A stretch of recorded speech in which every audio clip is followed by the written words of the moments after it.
and welcome to the Open Book channel, where I share my writer's journey, review books, talk about the craft of writing, and occasionally discuss the business of being a creator. My name is Oleander, your designated open book, and in this video I wanted to talk about the increasing difficulty of dealing with online help services as a small business owner. This topic was something I debated keeping to my other channel because at its core, it is a bit of a rant, but I wanted to talk about this on here because the instances that I experienced and am basing my complaints on are moments which affected me and my partner's ability to function as a small business owner and worker. Of course, it sucks when, as a customer, your Amazon package doesn't arrive on time or comes damaged or any other variety of mishaps befall you in receiving your product.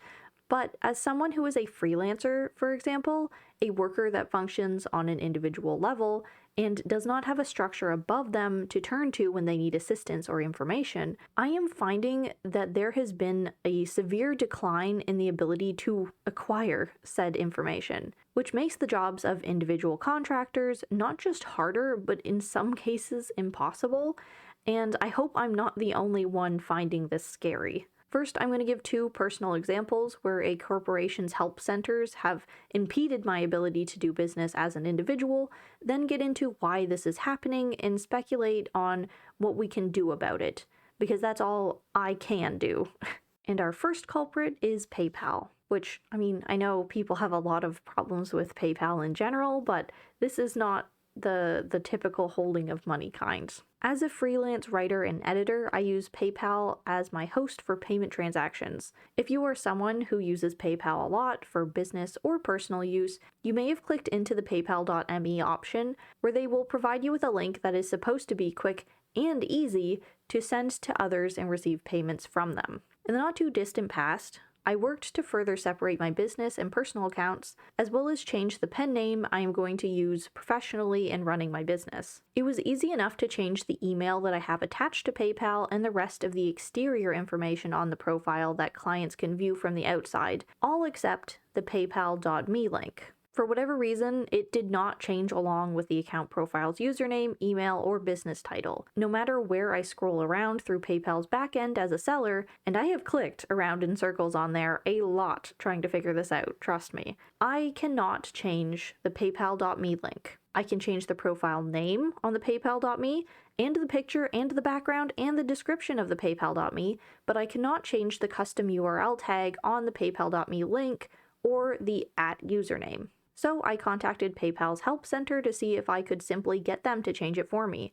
I told them that I could not change the username or paypal.me link on my own, which I assumed they should know as the ones inhibiting that option while providing every other one possible, and I clearly stated what the current link URL was and the URL I would like it changed to instead. This was the chat conversation that I got. Admittedly, they were quick in responding. It was only a little over an hour before a chat representative reached out. Unfortunately, after reviewing my concern, they felt as though they would be better able to resolve it by speaking with me over the phone. If you can't assume, I am one of those people that subscribes to the whole "don't call me if you can text me" mentality. I can and will take calls if I have to, don't get me wrong, but I don't see how talking to me in person could have any better described the situation. I would have said the exact same thing that was said in the chat messages. Of course, this could have been a matter of them wanting to prove I was a human, but that was not stated in the messages. Regardless, none of that matters.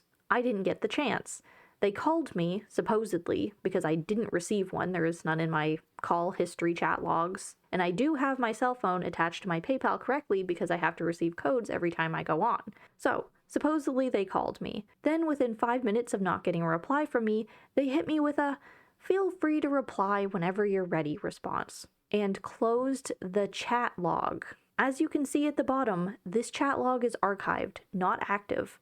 I couldn't reply to them now if I wanted to. I have to reach out all over again with my problem if I want it solved, and I don't see what the point of doing that would be if their idea of helping me is to ignore the very clear direct thing I asked for and shut down communication with me if I don't respond to them immediately whenever they reach out, which could be any time between when I submit the problem or days later. What if I'm out of service, which I absolutely always am where I live? What if I'm sleeping? What if I'm in the bathroom? What if I'm driving? Closing the help center log between us within 5 minutes of reading it.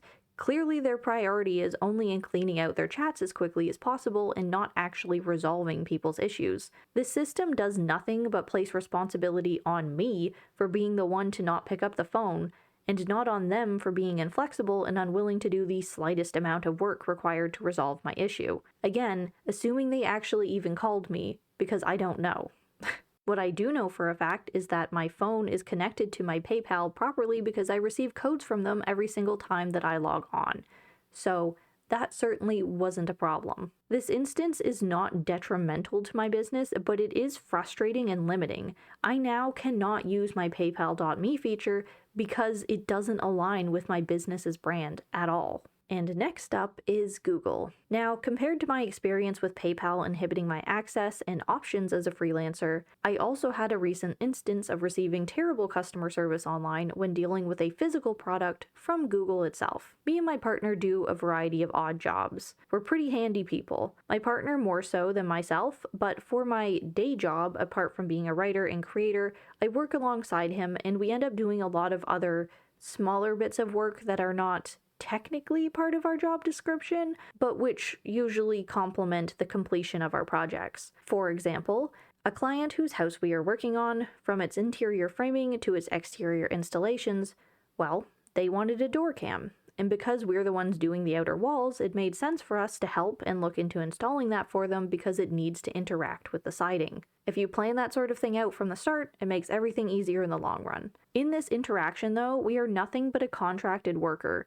We don't have any special connections with the company that makes the door cams and have to get the product just like everyone else. So we did. We went to Home Depot, got the door cam, only to find out after the fact that the device itself doesn't come with the required extended cable and power block with which to plug the door cam in. No biggie, we read the pamphlet that comes with the device and went online to order the product number as it's listed. However, in the product description of the power block, it does not say anywhere in the details just how long the cable is. This information is important for a few reasons. Yes, we are handy people and we could extend the cable ourselves, but that obviously would void the warranty of the product for the clients, and that doesn't help anyone else purchasing the product that is unable to do that. So it's important to us to know just how far away the door cam can be from the nearest power source. We're trying to visually integrate the device into the wall. Nobody wants their door cam cable dangling and exposed. Not only does that not look good, but it leaves it vulnerable to tampering, which defeats the point of having a door cam for security in the first place.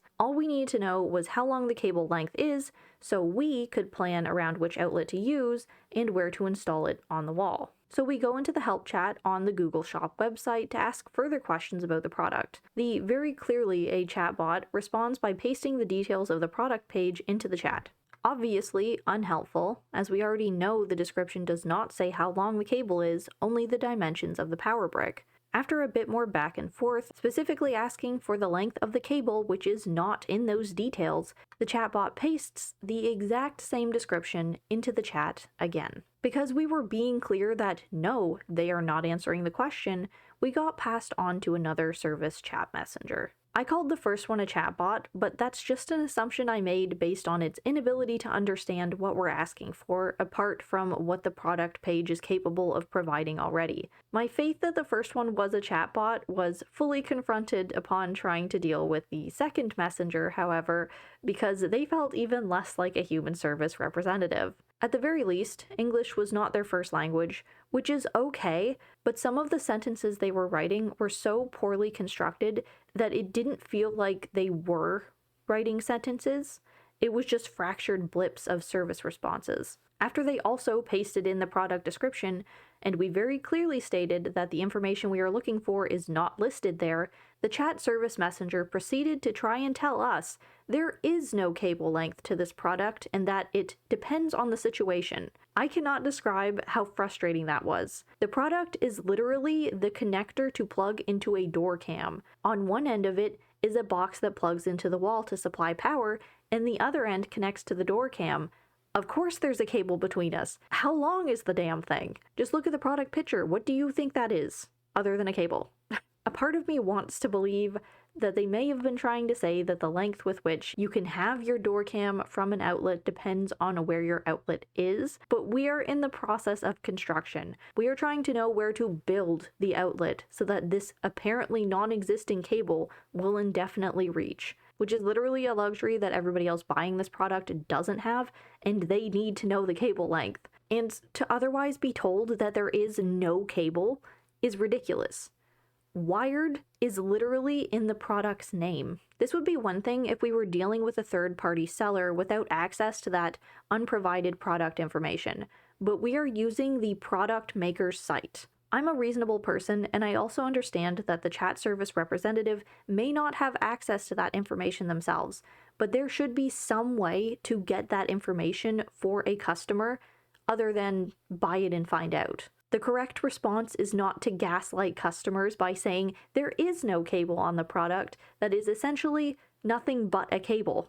What if we bought it and the cable turned out not to be long enough? I would be furious that I'd reached out to the company to find out that information and to have been denied the opportunity to prevent that mistake by the manufacturers themselves. Even a response in the form of an admittance that the chat worker can't find the information would have been acceptable compared to them not even looking at or understanding what product they are talking about before regurgitating responses. So why is this happening? What happened to good old customer service? I'm sure you've heard recently, all over the place, over the last years, companies are further trying to implement AI into their chat features as a means to eliminate having to pay human workers. Typical. But I would hazard to say that the increase in poor online customer service is also kind of due in part to the tech literacy crisis. Not only are we being given bots over humans, but when we are put in contact with humans, sometimes it's hard to tell that they're not bots. I'm not trying to say tech support always just suck at their jobs. In more cases than not, I'm sure their inability to resolve issues is due to a lack of training or resources given to them.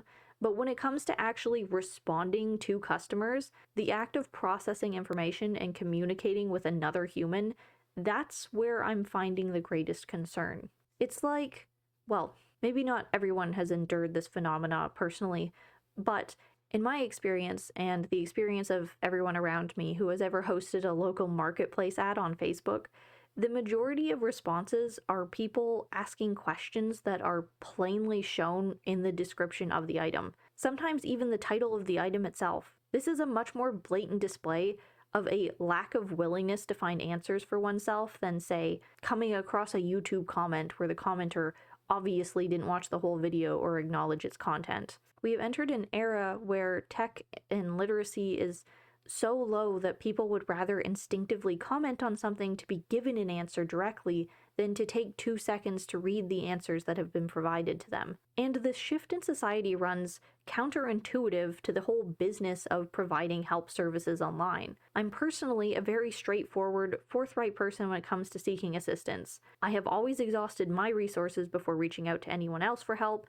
and I make my problem as clear as possible, so it's unsettling that it's becoming the norm that I'm routinely being ignored in what I'm saying or rushed off as unhelpable instead of the workers trying to take the time to understand the issue at hand. As someone who wants to continue to grow more independent both in my freelancing and alternative physical work, I am worried about this increasing trend. It makes me feel helpless because I am. If I am having issues with a company's service or product and their help center literally won't help me, then what am I supposed to do? This was a bit of a rant, but I also just wanted to voice my growing concerns. This is a topic that's relevant and affects all of us small independent workers. What do we do when we run into a snag and online communications have deteriorated to the point where we can't get assistance anymore? We can try and boycott companies that have actively worked toward laying off qualified human workers in place of AI and leave terrible reviews of their service sectors, but I'm not sure what else to do aside from that. Please let me know if you can relate to any of this. Go off in the comments with your personal experiences and grievances, and please tell me if you have any suggestions. Am I not advocating for my issues hard enough, Or is it my own fault for expecting online assistance to work in the first place? Has Chat Messenger just been dead for a while now? Anyway, as always, thank you for watching. If you enjoyed this video, please consider leaving a like or subscribing. If you would like to support me or this channel, there will be a link to my Ko-fi and my new Patreon in the description below. Thanks again, and I will see you in the next video.